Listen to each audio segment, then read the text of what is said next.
Thank you for joining us. A federal judge has sentenced an Orlando man to more than 24 years in prison for sex trafficking a 20-year-old woman throughout Florida and Georgia, including right here in Tampa. Team investigator Kylie McGivern, who has been following this story, joins us now with the update. Kylie? Well, our I-team had exclusive access to an undercover operation last year leading up to the Super Bowl.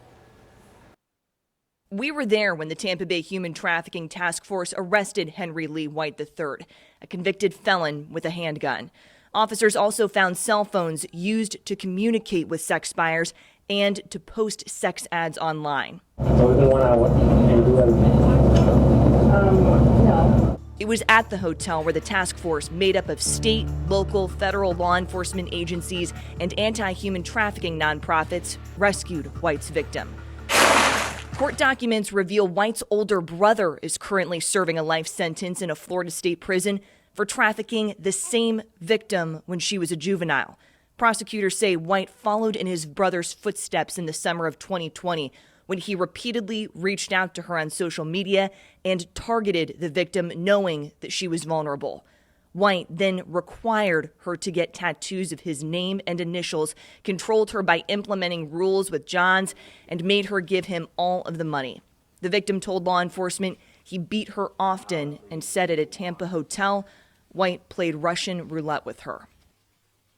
White is sentenced to 24 years and 4 months in federal prison. He must also pay $87,000 in restitution to the victim.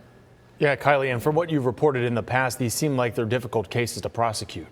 They really can be, which is why you don't always see this outcome. First off, you need a victim, a survivor who is willing to cooperate. In these cases, they can take time. We're talking more than a year out now from when officers first arrested White.